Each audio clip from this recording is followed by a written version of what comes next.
ongi etorriak Gamerauntzia irratsaiora.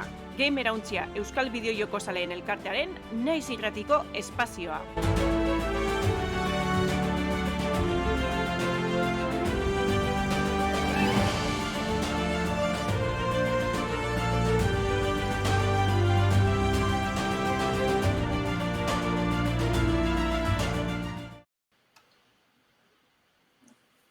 Arratsaldeon eta ongi etorri naiz irratiko naiz irratian eta naiz irratiaren eskutik egiten dugun Gamerauntzia irratsaiora. Bideojokoen munduko gaurkotasuna lantzen dugu, bai bertakoa eta bai internazionala. Bi astetik behin ostegunetan, 6:00 Twitchen izango gaituzue, eta astearteetan 7:00 aurrera naiz irratian FM-an. Irratsaioa zein bideoa beranduago entzuteko aukera izango dozue, bai podcast edo bideo bidez.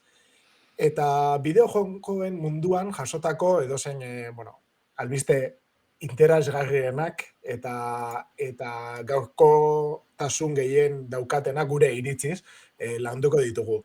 Gainera, analisiak, eztabaidak eta hainbat elkarrizketa ere bilduko ditugu.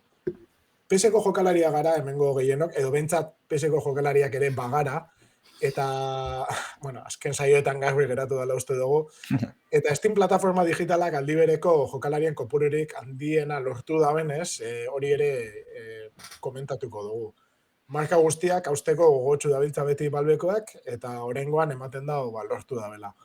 Bideojoko zale euskaldunak izanik, nola ez, Dragoi Bolaren jarritzaile sutsua gara, pixkat igual milenialtasuna ere nadago hor jokoan, eta Akira Toriyama mangakaren lanian oinarritutako bideojoko berria aurkeztu dabe oraingoan. Ez da borroka jokoa izango, ez da betiko borroka estilo berdina izango, baizik eta Dragon Ball The Breakers proiektu bitxi zein erakargarria prestatzen dabil Bandai Namco, eta hori buruz ere jardungo dugu.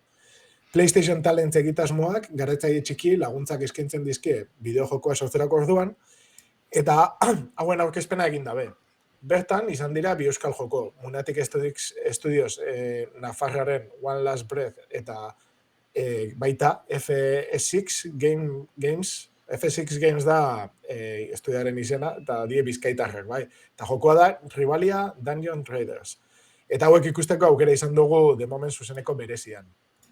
Gainera, dagoeneko itura bilakatzen ari da, eta gu oso arro gaude honetaz, euskaratutako beste bideojokoei buruz hitz egingo dugu, egunotan beste bi bideojoko egon dira, eta batu ditugu Gamerauntzan aurkituko duzuen euskal bideojokoen zerrendara.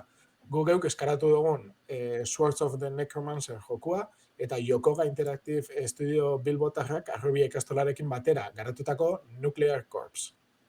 Ni Damian Madina baitia naiz, eta nirekin daude Maitane Jungitu, Aritz Odriozola, Lander Unzueta, eta Gari Larrañaga, gure Gamerauntziko elkarteko kideak. Garik ez dau hitz egiten, errealizatzailea danez, baina, besteok zer moduz? Ondo. Jako gotzu podcasterako. Kaixo arratsalde guztioi. Hori da, berbaitzeko gogoak. Poliki pasatzen die. Ondo baldin baderitzozue, zuek hasten zarete azken berri garrantzitsuenei errepasoa ematen. Bideojokoen gaurkotasuna birpasatuko dugu gure albistetan.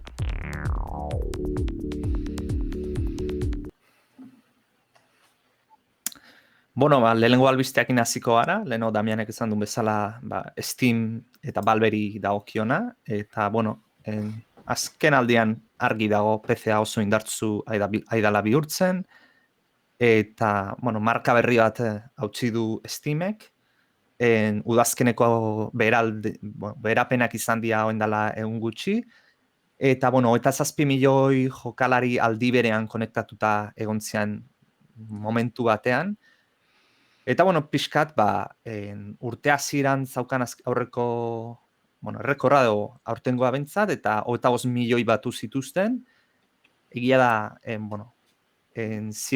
pandemia garaian konfinamenduak zaudenean, zifrantzerakoak ziala. Eta, pixka perspektiban jartzearen, Steam nola ziren, orain dela 10 urte, udazkeneko berapenetan baita ere, 4,8 milioi jokalari aldi bereko konektatzea lortu zuten, beraz, ikuste zute, Baia laukoiztu edo boskoiztu inditutela, bueno, boskoiztu pasa indituztela aldi bereko pertsona konektatuta. Eta pixka beste plataformekin konparatuz, ezin dugu aldi bereko jokalari kopuruek zein, konparatibainz, baina egin dezakeguna da guztira dauzkaten erabiltzaileekin, eta, bueno, 120 milioi pertsona dira, Steamera hilean behin gutxienez sartzen diranak, 2020 batean bentsat, eta, bueno, konsolai dagokionez, bueno, PlayStation lauak, PlayStationek, barkatu, 104 milioi dauzka, eta Xboxak 1 milioi, beraz, bi konsolek baino pixkat gehiago dauka, eta jokoi dagozkionez, Steamen bentsat, Counter-Strike Global Offensive eta Dota 2 dira, Valveren jolasak famatuenak, eta gehien jolastuenak. Eta gero, bueno, kenduta bi horiek, gehienetako jolasten diana, Apex Legends, EArenak, Team Fortress 2 mitikoa, eta, bueno, PUBG, nahiz eta gian hemen ez den asko jolasten Txinan eta ekialdean izugarri jokatzen da, beraz, beste 3 horiek egongo litzatezke baita ere hor gehien jokatuenetan. Eta, bueno, gero, jendea pentsatuko du Steamek ordaindu egiten dutela albistea Steam Deckarena astero, baina, bueno, albistea haude. Eta, bueno, Steam Deckaren inguruan, notizi txiki bat, adierazi dutela, ez dutela jolas esklusiborik izango, Steam Deckarentza, beraz, jolas Steam Deckako berezirik ez dago, ordenailuan daudenak izango dira. Hori, azken batien, pentsa bidea bai, Steam doako plataforma dela, edonok aldabena erabili PC bategaz, ez? Orduen ulertzeko dabe bai, erabiltzaileek izabukitxie, kontsolak azalderatut, ez? Baina alanda bai ikusten dozu urtetik urterako, hori, ez da, jokalarin kopuru izelandoan hasten, eta pasadat izan da.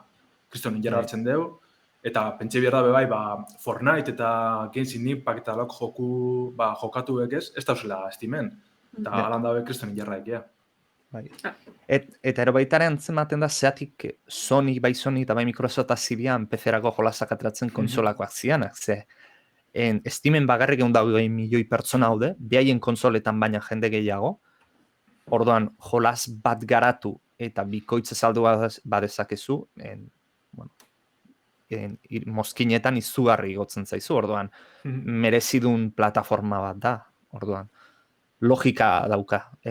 Orain PlayStation azida bat etortzen Steamera jolasak, eta God of War aurreko saio baten aderazi genuen. Hori da, God of War atako da laster.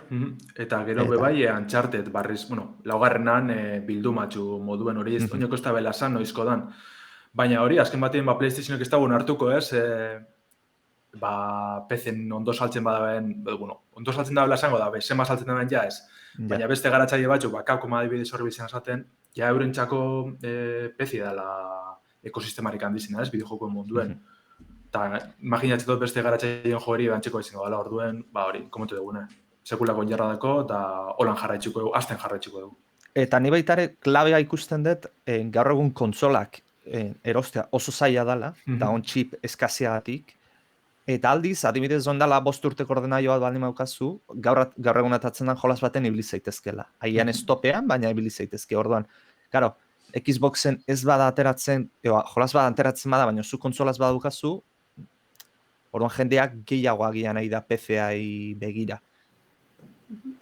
Kontsolaik azkenean gogoeta egin beharko dute ia zeinean nahi duten esklusiboak mantendu edota ere ordenagailura bideratu. Hala ere, datuak ere interesgarria litzateke alderatzea beste ordenagailuen dendekin.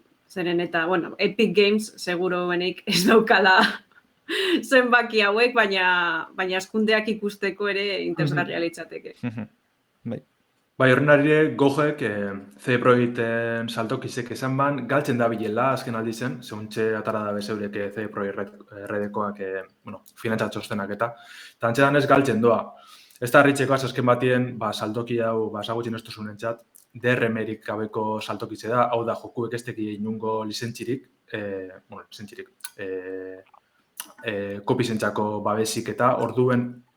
Claro, ese pasetan da, garatzaile handi asko ez da bela bertan atara gure, pirateoan bilurre gaitxik eta Eta lan dabe, gero eta jente gehiago, gero eta garazei gehiago dabe animetan bertan joku argitaratzen, baina, ikusten da, jokalari kopuruek, batzuk animetan ditzela, hori,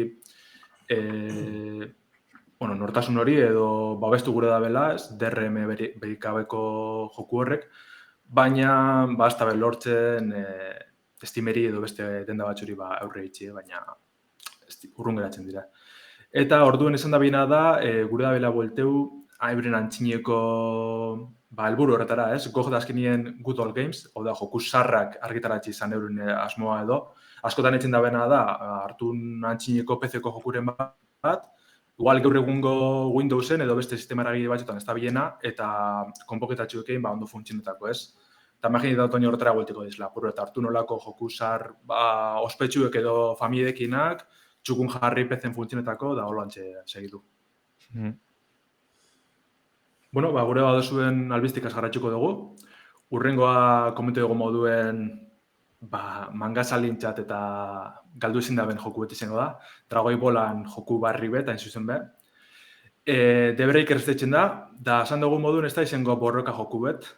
Proposamen olako berritzaile bategaz etor dire bandainakokoak. Engo da bena da olako multijokalari asimetriko bat sortu, ez? Askok ezagutuko duzue, Death by Daylight, Evolve, antxinekoa, zirela olako, ez da, ez tozu etxen, bi talde dauz, baina ez dire pareka dauzen talde, ez da, parien dauzen taldiek. Dire baten zazpi jokalari gongo dire, eta beste baten bakarra. Zer da kontue, zazpi jokalari horrek beste ingaitxik iesen birko da bela, zizengo dire, olako pertsona arruntek, ez, normalak esango dugu, kasu honetan Dragoi Bolan unibertsuan oinarrituta egon da, ikusko Bulma edo Ulonge eta olako pertsonaiekako dira aukeratu. Eta beste taldekoa, hori bakarka bilkoan hori, bizengo da, monstruoa edo bilaue, ez? Zan da bena gaitzik, Freezer, Cell, Bu, da olako pertsonaiekako dira hartun. Orduen zein izango da helburue, zazpi islarizek, hori inbirko dabe, iesin birko dabe mapatik, horretarako hainbat misinio beteta, olako ordenadoriek jaki edo olako guzak ingo da, ezta? Eta bitxartien, beste monstruoak, honek arrapen birko duz. Euren bile jungo da, egaz, azkenien Dragoi Bolako etxai boteretsu bet izango da, egaz jungo da, eraikinak apurtzen, danetarik gehitzen, ez? Eta, atal teknikoaren aldetik, ez da bemoten oso garatu edanik bez, Xenoverse jokuen atal grafiko hartzen dugu, ze mantzadan ez motorra eta bardine izango da, eta unibertso bardinen egon agirotute, justa hau Xenoverse da olako inventoan unibertso esango gu, ez? Hartzen dabe ez dago olako momentu desberdinek eta gauzak aldatzen doaz. Eta zentsu honetan olako antzeko izango da The Breakers hau, ez? Kontu da hori, olako berezitasunekiko duz, adibidez, ieslarizek alko dabez Dragoi Bola bildu, mapatik zierrengo ere sakabanatute, eta hori lortuz gero, bat adibidez alko da Son Gokun bilakatu, ez? Eta orduen borrokak hasiko dire. Neko kaotiko emoten dutanak, baina aldi berien divertigartze bai, ez da? Ikustie olako ulog bat, bazuka bategaz alde hitzen besti gaitxik eta eskutetan. Egiz esan, bizize motetxo, ez? Ja horren oitzute gauz, Dragoi Bolako jokuekin. Beti borrokak ikusten, igual RPG-ren bat, hortik zier, beti gara nahiko antzeko generatan, posgarrezea lauak bentset beste zuzegaz animiti, ez? Eingo da bena da, olako beta itxibe eta zeko da buntxe abenduak usto dazten dela, ja izen emoti itxitxe da, orduen espagasun izen ikemon ezingo dain. Eta alanda berun asmoa da, atorren urtien 2022 kaleratzi jokue, PC, PlayStation 5, PlayStation 4, Xbox Series, Xbox One eta Switcherako. Ez dut uste crossplayrik edo plataforma artiko jokurik da benik, penie da, ondotorko jakon, ez dut uste olako jokolari kopuru handirik da benik joku honek, orduen penie da, baina, itxura hona deko esan duten moduen, da nahiko berritzaile emoten dugu. Apustu arriskutzen hain dute, ze genero hau asimetriko hauek, bai Dead by Daylightek minimoko exitoa izan zuen, eta alare ez da enbesteko arrakazta, baina, Evolve, parrein den leheno, ze frakaso bat izan zen. Oso zeon, desbalantzatua zeon jolaza. Jolantzean balantzeatzea oso zaila izaten da, multiplayerretan. Evolve oso geski balantzeatu zuten, eta, desastre bat izan zen. Eta Bai. asimetriko hauek oso zailak izaten dira balantzatzeko. Azken aldian Dead by Daylight asko entzuten nabil, esagutzen duten jendia jolasten dabil, eta gaur kasualidades Epic Games dendan doan irten da. Bai. Eta, bueno, hau asteartean entzuten ari baldin bazarete be, oraindik egongo da, así que, bueno, adaukozu aukera, probatzeko. Bezerako hartzeko, hori da. Bai, azkenean dako pertsonak bat, kolaboratibo esan benean, baina ez dauka zertan, azkenean da, landegek azaldu daben modelo berdina, baina ez multi-jokalari berezi bat jokatzeko aukera ematen da, eta tiroia badauka, jolasten dabenak nahiko gustora geratzen die, gero igual, erakartzea saiagoa izango da, nik ez dut frogatu, ez dakizuek eukidu zuen, ibiltzerik.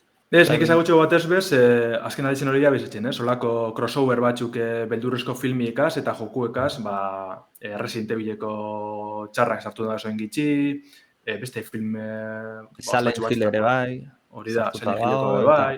Pelikulak Jason, hori da. Scream ustez badaola. Ni bilitan hau, eta ondo dago divertigarria da.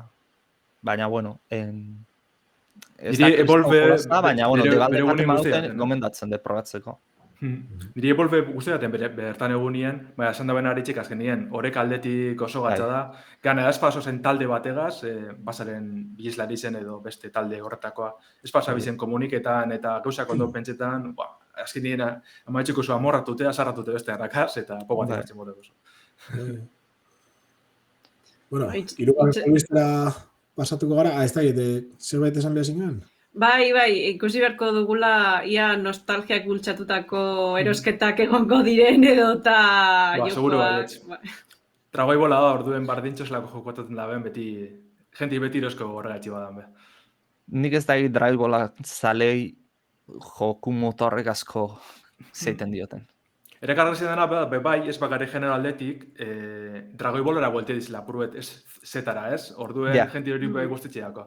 Ze beti da, berroka jokutan da, beti da, zeta, da, ondo da, posgarri zeda gitxinez, longe eta bulma da, ia ikusti joku baten, irtxako kristona.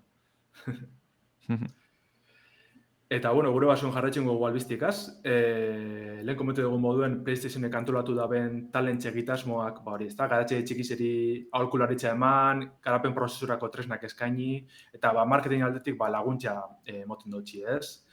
Horren adibidea, The Moment deitzen da aurkezpena, bertan, PlayStation Talent barruen aurten garatzen da bizen jokuek erakutsi dabez, trailer bidez, elkarrezketak engi garatxe diri olako guzak, ez da?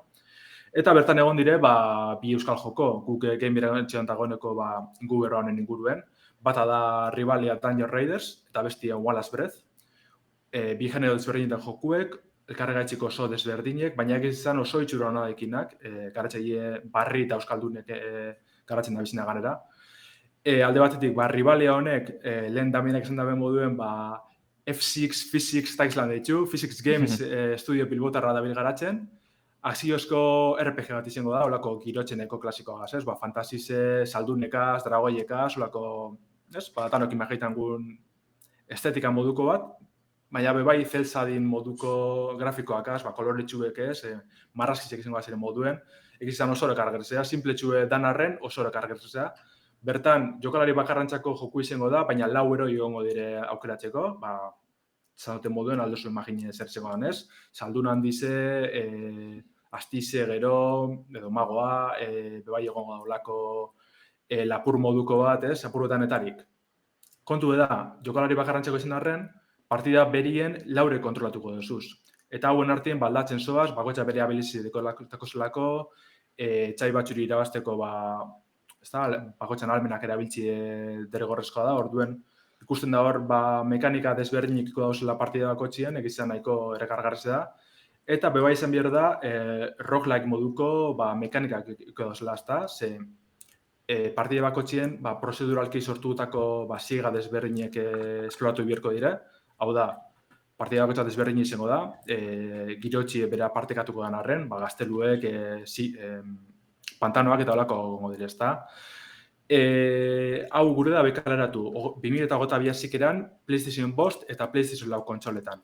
alan dabe, esan da bienagaitzik, PC-erako bertxinioa begongo da, egongo da, baina apuru egiz hau etxeron bierko da. Alan dabe imaginetut, 2022 erdialde erantz, bukar erantz kalertuko da bela.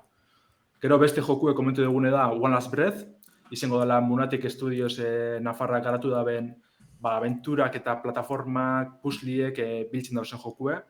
Ikusitze talerra ja argi dau inspirazio iturriz ezin dan, Insight ospetsue da, olako, irudimentzioetan enjegon arren plano bidimentsionali mobitze zara, etxaien gatzik iesen bizu, puzzle batzu gain ditu, ez? Nahiko itxuroso da, ganera apuruete naturari gaur egun bizidan egoera oneri hausnarketa itxeko, honen inguruen hausnarketa itxeko deitzen dugu, ez?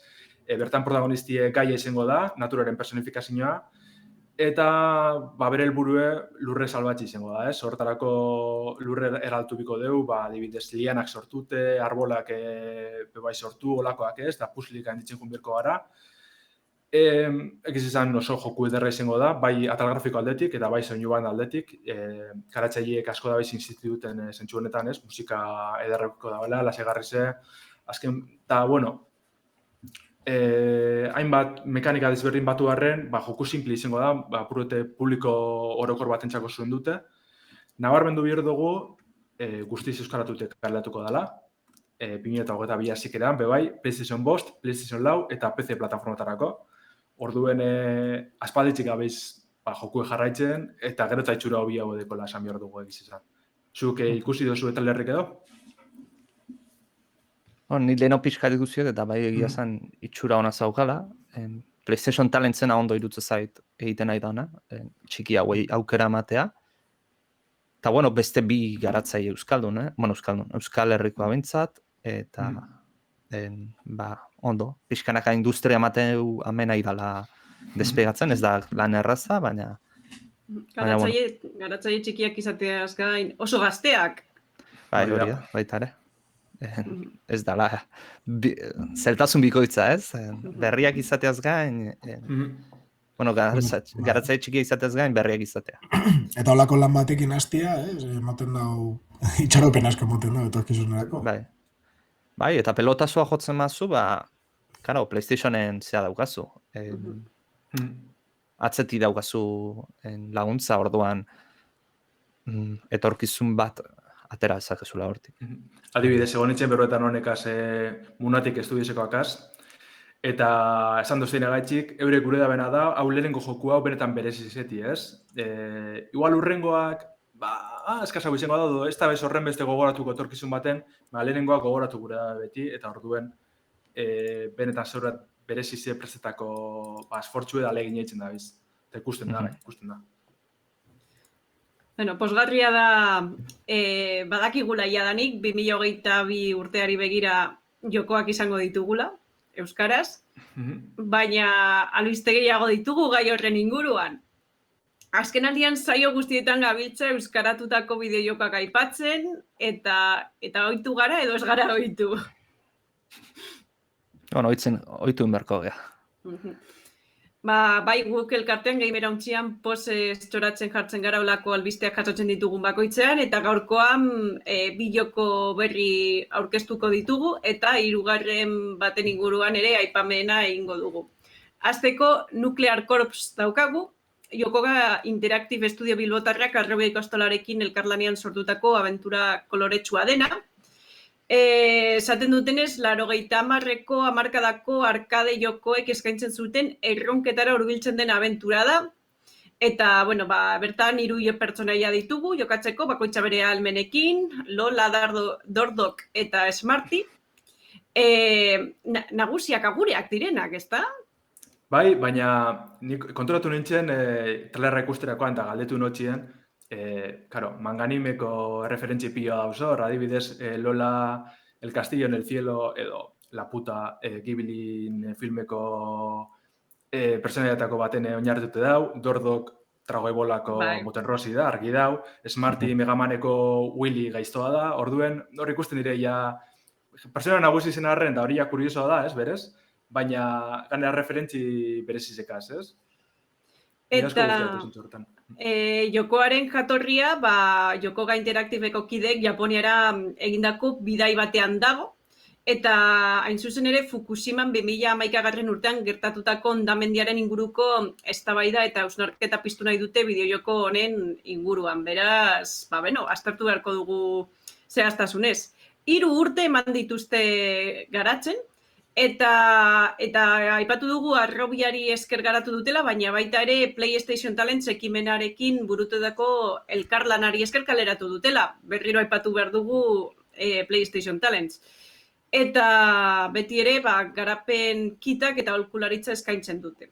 Orduan horrek esan nahi du PlayStation 4 eta 5ean erosi daitekela jadanik, eta espero dute etorkizunean Nintendo Switch eta PC-erako kaleratzea. Lehen komentatu dugun arira, plataforma gehiagotan egoteak, zer esan nahi du, jende gehiago disfrutatu ahal izango duela. Horixe da. Orain, bigarren jokoa Sword of the Necromancer da, urte hasieran kaleratutako jokoa dena, eta gu Gamerontzi elkarteak euskaratu duguna. RPG abentura bat da, The Legend of Zelda klasikoak gogora ekartzen diguna eta roguelike mekanikak dituena ere. Honetan hainbat ziga esploratuko ditugu eta arerioak gainditu behar ditugu. Hainbat arma erabiliko ditugu eta gainera arma horiek pertsonalizatu ahal ditugu. Eta zer gehiago esan dezakegu, 1800 ari inguruz osatutako bideo-jokoa da, hau da testu desente dauka, eta uda horretik hasi ginen itzultzen, eta iraia inguruan amaitu genuen, zuzendu genuen, eta garatzaileei bidali. Jokoa ofizialki jokatu daiteke euskaraz, hau da, dagokion plataforman erosi ondoren ez dugu ezer instalatu behar. Eta, jokoaren jatorria 2020 urtean Kickstar kanpaina baten bidez finantziatu egin zen, 200.000 euro bildu zituzten, eta jokoa hainbat hizkuntzatan joka daiteke, euskaraz gain, katalanez eta galegoz ere. Joko hau euskaraz jokatu daiteke ordenagailuetan, PlayStation 5 eta 4, Xbox One, Xbox Series eta Nintendo Switch plataformetan. Beraz, ez dago aitzakirik, ez dago esklusibotasunik joko hau ez disfrutatzeko. Eta esklusibotasuna kanpora, ezta? Ez dugu gure eta euskarezko jokutan gitxia goineko. Hori da.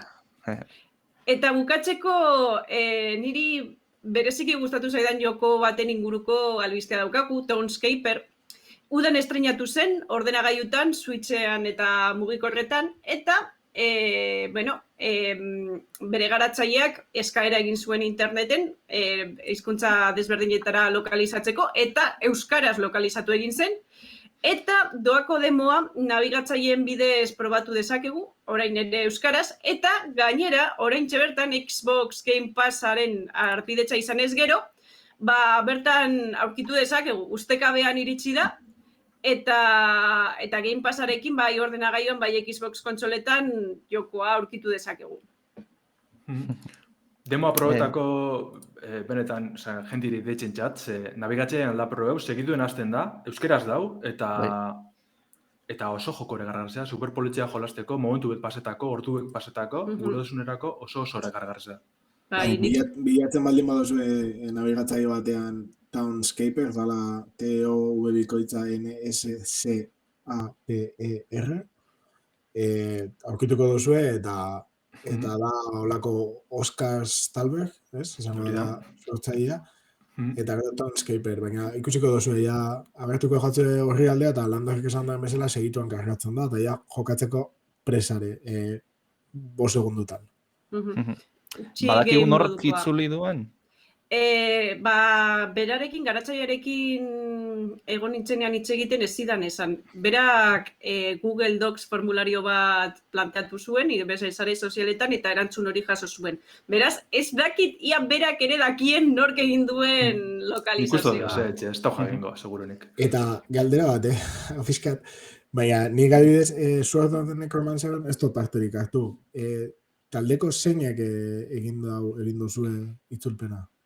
batez ere nik, Landerrek ere parte hartu zuen. Nik itxitxu, maitan ekin dugu izen bat, bai. Bai, eta gero Mirari Merinok zuzenketa egin du. Osea, que Maitane, Lander eta Mirari eskerrik asko Hori da. egindako lanagaitik, hori esan behar da, ze game erantzea, eta nik adibidez ez dut ikutu hori. Nik ere ez. Bueno, baina beste proiektu batzutan ere parte hartzen duzu, eta... Bueno, bai, venga, hori esan behar da nire ustez. Sekretuak ere badaude eta. Bai, horregatik. Sekretua. Hori urrengo irratsaio batean itzengo dugu. Zerbait gordoia da, ez? Bai, hori da. Osan dago. Benetan gogoratu, bitxikeriak bidaltzera animatzen zaitu egula, aste honetan, tamales ez dugu izango, baina urrengoan espero baietz, eta Telegram bitartez, Gamerauntxiko taldean sartzen baldin bazarete, Telegramen sartu, Gamerauntxiak bilatu, eta bertan gare, edozer gauzari buruz hitz egiteko, eta albaldin bada bideojokoi buruz hitz egiteko. Orduan, ondo baderitzozue, pasatuko gara bideojokoen txokora. Horrela. Ondo. Analizia.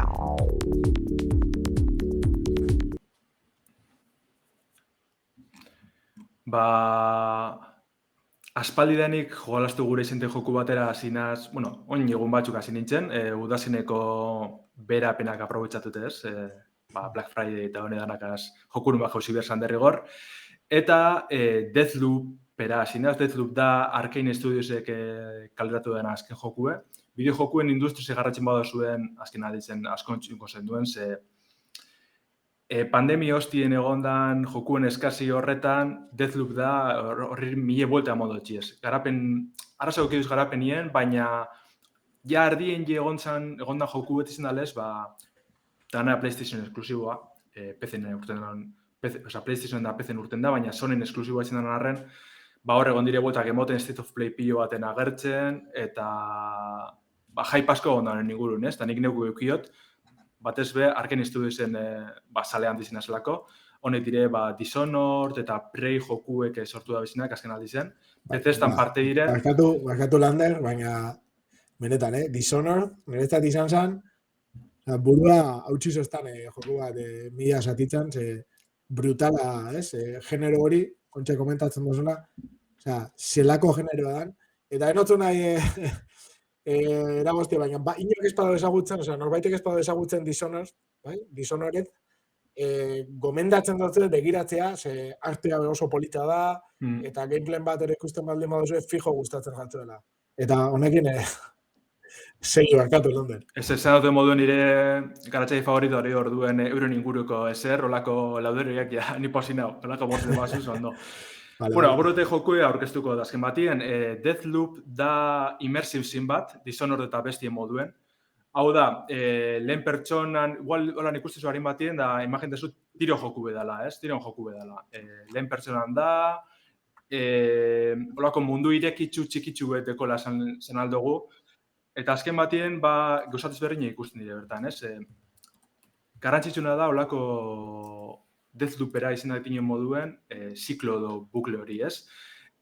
Bertan jokuen ikusten dugune da, gizon bat irra baten esnatzen dela, gizon protagonista hau Colt deitzen da, gu kontroleko dugune. Eta azikera batetik emakume batek bera akatugu dugu, ez? Asesino batek, hiltzaile bada, da bera akatugu dugu. Lortu eitzen dugu, eta barriro boltetan da, izartu den egun horren azikerara. Olako ondartza baten esnatzen da, eta bertatik jarraitzen dugu, ez? Gauzi zer da, egun bet bagarri bizi duzule jokuen barruen. The Legend of Zelda Majora's Masken gertzen antxeran, hiru egunetan, baina, kasu honetan egun baten. Hiltzen bazaren edo egune amaitzi lortzen badozun, barriro azikerara bote dezora. Orduen bat denbora bukle baten harrapatute zauz, eta zure helburu izango da, hori apurtzi, ez? Bukle horretik ies egitzie. Hau zena lortzen da, olako sortzi pertsona garrantzitsu dauz irla horretan, dizinako olako visionario modukoak, ez? Jefiek, kotarroa daroienak, eta horrek sortzirek egun bakar baten hiltzi izango da helburue. Claro, gauzi da, egunek aurrera etzen dagoen, ez da? Zu jolasten dauzela, kontu da, dauzela irlan banatute lau kokaleku desberdin, hortariko batera sartzen zarenien, guzun beste denpora zaragon, inoko muga barik, ez denporik ez dago aurrera itzen. baina mogidu gure zuen beste leku batera denporik aurrera etzen dugu. 4 denbora tarte dauz, goize, eberdize, arratsaldie eta gaba. Orduen, zure helburu da apurruetik estie, nun dauzen honek visionario honek, bai bi errotu zuzen pertsona honek, eta plan bat eratzi, ez? Joku denbora guztien astarnak eta pistak horretzen dabil, iragurtzezu testuet, eta zure personajiek horren guzarik importantina, garrantzitsunak hartzen dauz, ez?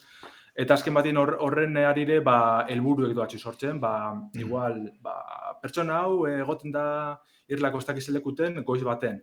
Baina arratsaldien banoan berean bile, beste bateagaz egongo da.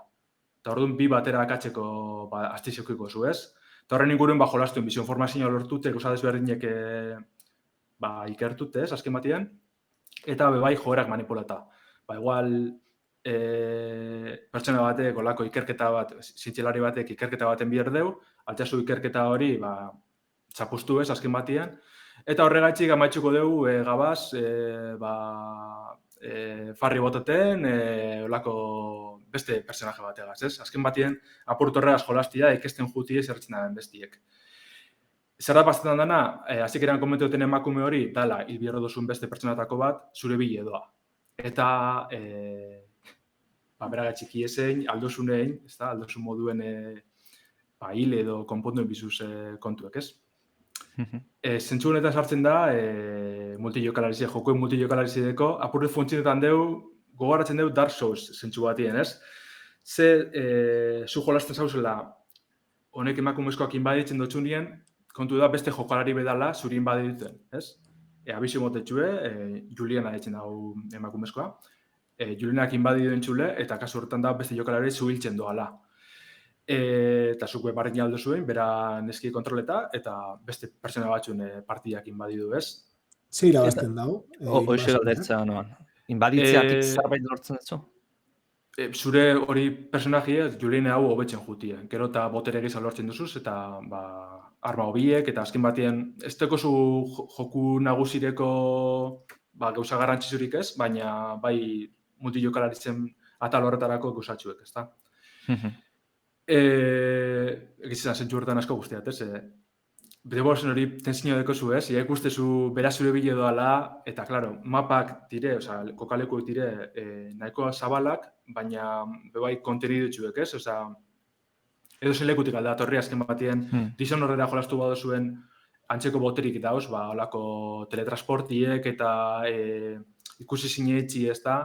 Orduen, dekozu mugikortasun handizea, azara bile edo zen lekutatik, bateiatutatik, leku izkutupi dauz tunelak eta olakoak, baina, klaro, beste pertsonaiek aldabe hori irabili, orduen tensio hori dago, ez da denpora guzti zen, ez dakizun nundik etorkoan zuri erasoten, eta diasko guztiak zentzu horretan. Nik izan kagati banaz, da itxedotena da ikusi zinein eta galdik eratu leku baten bestia agartu hartien. Baina, bueno, hemen ikusitena gaitxik interneten, jolasteko modu piloa dau, eta hori da niritzako arkenen jokuen gauzarik horrena, ez?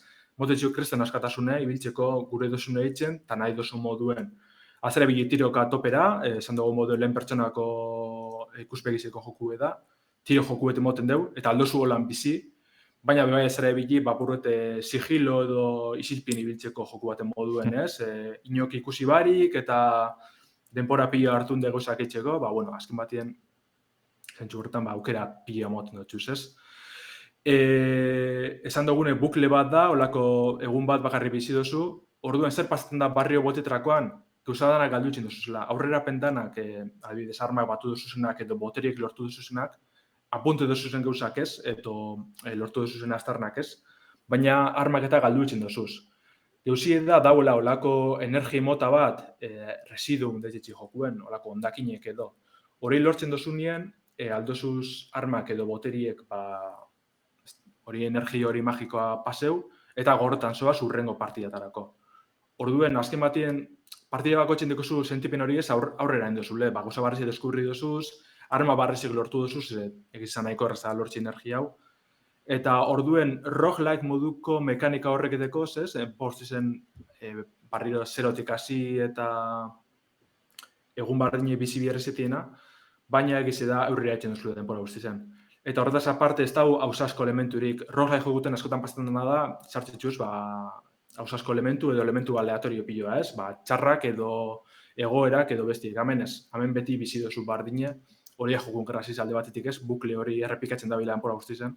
Eta horregaz jolastu biharra da purbet.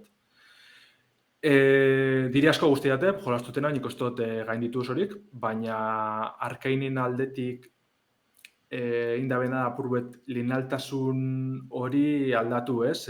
Maia gainditzen egon biherrien depora guzti zauz leku bartinetan jolasten, baina esan dutena aurrera etxen dozule, ez? Beti dikozu buruen zelan alduten pertsona honek batera agoteko eta partide baten dana batera hila izeteko, ez? Hori tiro joku beti zinarren, berezitasun hori deko, ez? Guztien bidatxu bai, azken batien ez da tiroak emoti bakarrik, pentsen bidozu eta puzzle erraldoi moduko bet gainitu, ez? Konpondu, baina zentsu horretan guztien badatxu, zure joku da. Dishonored edo Prey jolastu baduzu zen? Jolas berezia, ni pixkat ikusi dut eta irutze zaidala jolas bat gustatu iten zaizuna, eo bat eretzaizuna gustatzen. Bai. Asko gustatzen zaizuna, bat eretzaizuna gustatzen. Termino ardikorik ez diot ikusten. Eta galdera tein nahi nizun, eta da, zuk lau arte o lau auzo edo zan dezu daudela, ez? Bai, lau auzo dire, bai. Baten eindako ekintzak badaukate efekturik besteetan? Bai, hori izan duten moduen, adibidez, parte baten, gabatan, leku baten, olako zu artifiziala dauz gabero, ez da, olako jaibet dau edo, adibidez, azuen goizien guguan beste leku batera, eta zu artifizial horrek ez egoti, ez? Adibide baten moduen, olako pilo dauz. Eta orduen azkenin hori da apurbete eskatzen jokuek. Ikesi zelan aldatu joera edo errepikatzen dizen gauza horrek, zure onera itxeko, ez? Zure helburu hori betetzen laguntzeko. Vale. Gertatzen dara orduan da, zu egunean ziar beti joan zenkela bakarrik behin leku bakoitzera, ez? Ez aldozu errepikatu, baina... Denbora pasatzen da batetik bestera juteagoa. Baina ez da izango azkenen eguna. Ez? Esan nahi dutena da, azkenean egun berdinean o pasatzen baldin baza lauretatik, ero bestela batetik eza pasatzen. Hori izan nahi dut. Baina azken batien, askotan adibidez, niri paseiatena da, kurot jakin zepatzen den leku baten, lau denpora tarte desberdinetan. Bazara, egun baten alduzu probeu. Egun guztia. Hori da, eta bebai izan behar da, egunek aurrera etzen dauzela gauzak aldatzen doaz. Adibidez, gaberantzaia edurre azten da, bide batzuk itxitxe da, ez da olako aldaketa pila ikusten direz. Lau leku edoz bakarrik, baina lau denpora tartiekaz aldatzen doaz, eta azken batien anistasunekoa da osentxo hortan. Kriston itxura ona. Eta esan duzu PlayStation lauen dabilela, eo daola, PC-en erai? Bostien dago gare, PlayStation Bost. Bostean, bai. Ja, generazio zeatan nabil. Ondo dabil PC-en da? Ze, azken aldian gauzak eski erretzen dira PC-en batik bat. Azikeratik erosi gure zente joku da, baina itxaronin eman, ze irakurrinean askotan errendimendu arazoa dauzela. Eta egitze da, holan dabilela. Jokuek atal grafiko aldetik, ondo da, ez da olako superrikusgarri zer, baina nahiko joku txurosoa da, batez eskertu biherra eta estetikoa. Baina lan da ben ikustu nire ordenagailuek sobra mobidu birko bala, eta sufri dutzen dugu. Askotan framen bajada dekoz, jaitxira dekoz, eta arazo asko dekoz ondo ibiltzeko. Eta biginaz konponbidin bile eta mundu guztiz dago antxeran, ez? Ez bakozen ordenagailu potente bat, sufri dengozu. Bai. Esen ze plataformatan aurkitu genke, Lander? Steamen uste dauela bakarrik, okerrespan hauen. Esan birra Deathloopen egoera oso berezizeala, ze kontsoletan PlayStationeko esklusiboa da, baina gaur egun Bethesda eta Arkane Xboxeko erosi indeuz, ez? Zeba emon dauz, erosi, joku behiz izan esklusiboa, erosi aurretik, ez? Xboxek erosi aurretik Arkane bera eta Bethesda bera. Orduen holan geratu dire momentuz, ez da bela zerrikutuko, eta badakigu etorkizuneko Bethesdako jokuek Xboxeko esklusiboak izango dizela, ez? Starfield, Elder Scrolls eta holako joku potente danak, ja astire PlayStationera alduko. Eta ze preziotan dagoen berapenetan oin, jendea jakin dezan? Nik ikusiot, 25 eurotara, igual PlayStation 20 eurotara bebai, esan behar da, oin bilabete urten da joku edala, orduen, horre merke gotien arrazoia izango da, salmenta askasak dukidozela. Ez da espulkoak eginuneko, baina seguru ni jokuek espan espero besteko ondo salduko. Esan dutena, ez? O asko gustatzen zaizu, o bat ere zaizu gustatzen. Ez da, termino jolas honetan. Hori da, ez azken batien emoten dugu izante moduen tiro joku bedala, baina ez da Call of Duty edo Battlefield bat, ez teko antxik.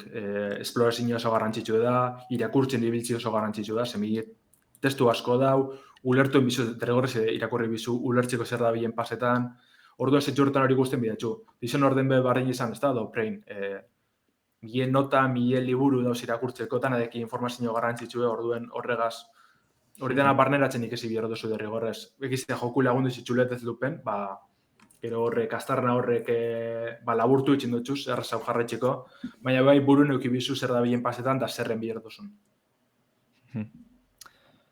Vale, ondo. Deathloop. Nik omendatu itxin dut, baina aritxik dinen moduen oso joku berezize da, eta bai, oso berezia. Bai, igual, ze esaten duzu, Dishonored probatzea ideia hona izan leike, edo... Bai, nik uste baiet. Horren beste urte pasadie... Nik uste Dishonored probeta lehenengo honega zalatxa masa bizen, oso ondo dagoela, ze antzeko mekanikadek boterinak eta askatasun horrena ez, bat zoi vertikaltasun aldetik. Baina nik uste Dishonored errezago edala azteko joku honetan, ez? Dishonored dago, deskontu barik estimen dago 10 eurotan, ero DLC-ekin eta batera 20 eurotan.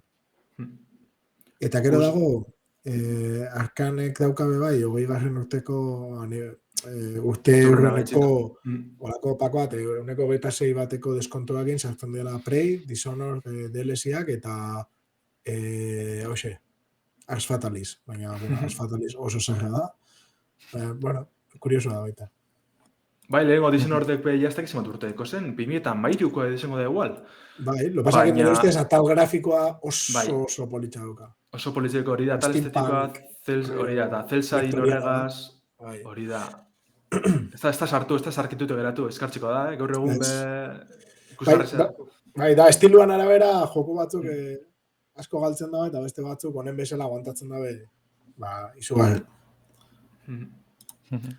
Benetan, gogoak apurret itxin deu hori, C6 hori itxin deu, egize da, estetik aldetik oso berezizeala, batez be sinematikak eta holan, nahiko kirotxe berezizedeki, baina urtik paseala nik uste dute nahiko eskasa usartuko dela, benidea, baina.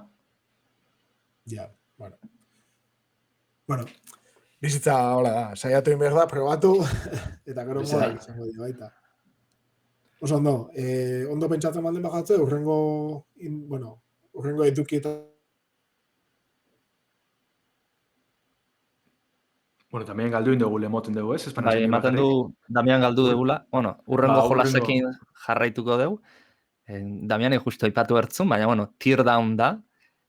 Eta, bi garatzaiek egin duten jolas bat da, 4 urtetan garatu dutena. Eta pixkat ez dakit nola deskribatu ze oso jolas arraroa da. Eta zango benuke, Minecraft lapurretak egitean jolas batekin nazketa sortuta dela. Eta berezitasun handia daukana da, fizikak oso ondo daudela adierazita. Orduan, fizikakin ze nahi dugu zen.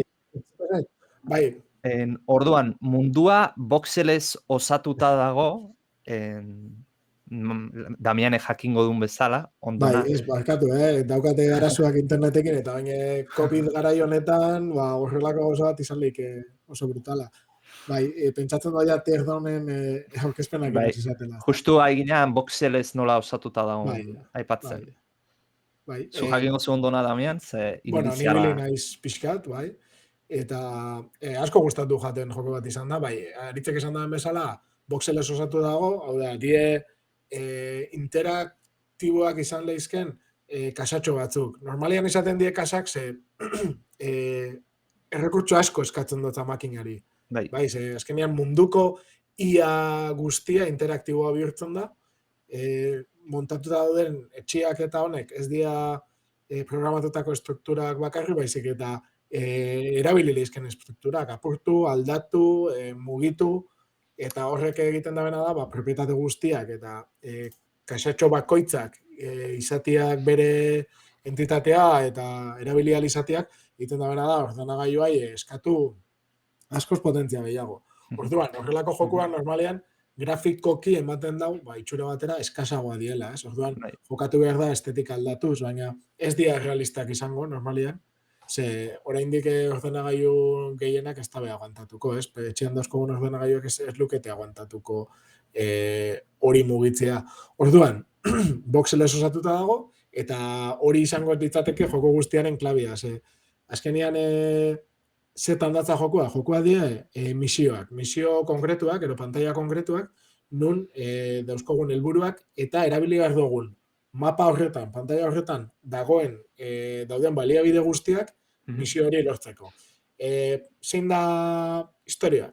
Kontua da, zuzala, demolizio enpresa bateko langile bakarra, eta langile bezala, nahiko gaizki zabizela diruz. Orduan, eskaintzen dutzue, lan normales gain, egitea igual, hain garbiak ez dien lanak. Orduan, esaten dutzue, agian, nire kompetentziako tipo baten eremuan sartu, lapurtu papel garrantzitsu batzuk, eta ero kotxe bat lapurtu, edo apurtu bere erekin bat, ero jatea suntxitu, eta orduan zuzan ez, demolizioetan aditua, egin behar duzu guztia. Zer gertatzen da? Puntu batetik aurrera misioetan alarmak eta daudela. Orduan, alarma hauek egiten da lagatzen dutzuela, minutu bakar bat misio guztia betetzeko. Agian, egin behar duzu, 3 kotxe lapurtu, igo 3 kotxeak kamioi batera eta eraman. Eta orduan, hori guztia egiteko, daukuzu minutu bat. Kotxe bat hartzen duzu momentuan, denbora martxan hasten da, eta polizia etorri horretik minutu bat daukazu. Eta orduan, 3 kotxe horrek eroan inbitzuzu. Eta dare leku desberdinetan, ez? Agian, sare portu batean, erogon zenke, ez dakit, zirkuito batean, karretako zirkuito baten. Eta orduan dago, kotxe bat dago garaje batean, beste kotxe bat dago zirkuituan beste puntan. Eta daude etxiak, eta daude objektu baliotxoak. Orduan, joan zenke, gauzak lapurtzen eta gola, eta planifikatzen nola egingo dozun minutu batean guztia batu eta kamioera eramateko. Eta orduan daukuzu baliabide pila bat. Hau da, dauzkuzu zure tresnak. Hasieran hasten za bakarrik tresna batekin, maiuka izango zala, ez? Eskuzko maiuka bat, eta horrek apurtu lezke gauza konkretu batzu. Metala eta adibidez, zero arrisko zenbait elementu ezin dituzu apurtu, baina beste gauza asko bai. Dauzkazu erabilgarri, mapan dauden ibilgailu guztiak. Izan lehizke eskabadorak, garabiak, autuak, danetik.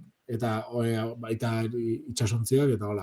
Eta zu mugitzez horrekin, inkluso ipini zenke gauza horre guztiak prest laga, bizkor mobitzeko, askar mobitzeko puntu batetik bestera. Ekin zenke paretetan zuluak. Bota zenke tabla batzuk ipinita, gol batzuk ipinita, leku batetik bestera askar pasatzeko. Eta orduan egiten duzuna da, ruta bat planifikatu, eta gero daukuzu aukera gordetzeko. Hasi aurretik gordetzeko, frogak eta egiteko. Minutua azten danean, ziztu bizian, irten biasa, eta saiatu biasa misio hori bukatzen. Eta gero dare, opzional batzuk, ez? Beste misio, bigarren mailako misio batzuk, eta ia zema lortzen dozun. Eta ia zan erronka nahiko gogorra bihurtzen da segituen. Doia zematen hori, olako blowtorch bat, lanzaia maz bat, baita daukuzu aukera spray bat, ez? Horri lagatzeko pintada bat ero, eginda. Eta kontua da, imaginaziorako kristonetako aukerak ematen dutzula. Nik nola konponduko neban, ero nola asmatuko neban misio bat bukatzea, ez daukaz erikusirik beste batek asmatuko leukanekin. Beti izango da desberdina, beti, eta oso originala pentsatzen jat, jokua. Bai, eta nola guztia apurtu daitekeen, orduan, bueno, guztia apurtu daiteken joko asko ematen dizu, ez? Gauza ezberdina egiteko. Bai. Hori, azkenean edo hori grua bat, ero kamioi hortariko bat gauza batu eta botatzeko, eta erabili lehizke edo ez. Osa, dare ibilgailu pilo bat zitenak ikutu, baina beste kasu batzutan, erabili zenke exactamente misio berdina burutzeko, eta guztiz ibilgailu desberdinak, bide desberdina, eta oso polita da. Eta zer apurtu. Eta gero ikusten badozu gameplayan nik ikusen eban hasieran, ez? Probatu horretik, eta kristonetako eraikin gigantia laserrakin eta hola apurtzen, baina jokua joaleike oso urrin. Egia da, dagola, onjokan dagola, froga, beta maila batean, eta hori gartzen da, nire ustez, ez dagolako oso ondo balantziatuta, pasatzen da, zaintasuna oso bizko erazten da, nire ustez. Igual, lasaitxoago enbiako leuke, baina benetan, merezi dau begiratzea, gameplay batera ikustia, da Tear Down, T-E-A-R Down, D-O-V-B-N, eta begiratzea gameplay bat, bideo bat edo, eta ikusi da gustatzen jatzen, ze benetan, niri oso fresko sartu jat, eta asko gustatu jat. Ez da egite komentario edoko zuen, edo egia da denbora ez justu gaizela. Bai. Bueno, probatu eta gutxenez behiratu bideon bat Tear Downena, eta aukera txikia dematea merezi dula jolasei. Hori da. Ondo baderitzo zue, hemen lagako dugu, tamales bukatu da gure denbora, eta hemendik bi astetara berriz elkarri ikusiko dugulakoan. Bai. Hori da. Ondo izan. Bai. Agur, bardin. Agur.